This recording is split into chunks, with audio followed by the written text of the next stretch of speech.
राम मंदिराच्या चोरीबद्दल बोललं की म्हणे धर्माचा अपमान. अरे चोरी आहे ना ती, ह्याचा धर्म कुठे आला?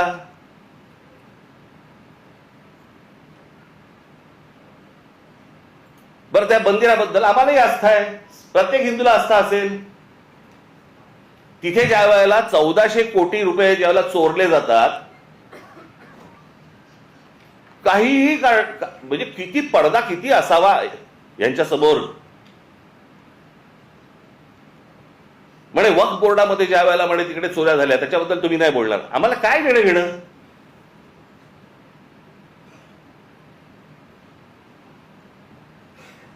राम मंदिरामध्ये लोकांनी जे दानपेटीमध्ये टाकलं, जे श्रद्धेने त्या मंदिरासाठी दिलं, त्याची जर समजा चोरी होत असेल त्याच्याबद्दल बोलणार नाही, बोलायचं नाही.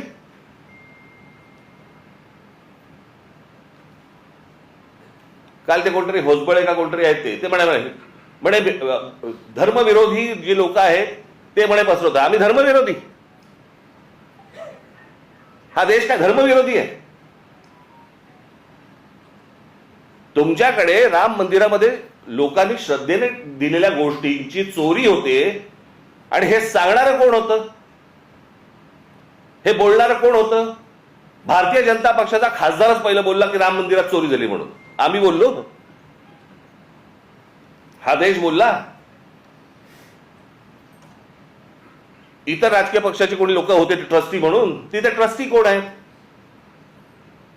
15 ट्रस्टी आहेत तिकडे.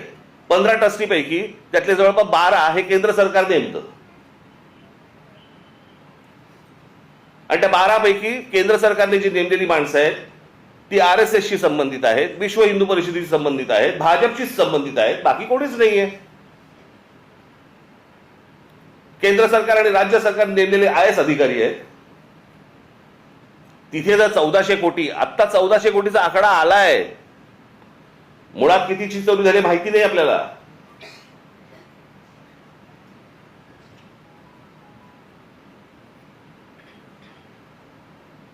चोरी झाल्यावरती समजा असं पकडा आत्ता दुसऱ्यांचं कोणातरी सरकार असतं आणि राम मंदिरामध्ये चोरी झाली असती, भारतीय जनता पक्षाने काय केलं असतं? RSSने काय केलं असतं? विश्व हिंदू परिषदेने काय केलं असतं? मोर्चे काढले असते, सगळ्या गोष्टी केल्या असत्या. त्याच्यात नाही राजकारण. आता तुमची सत्ता आहे म्हणून विरोधकांनी केलं की त्याच्यामध्ये राजकारण आणू नका म्हणे.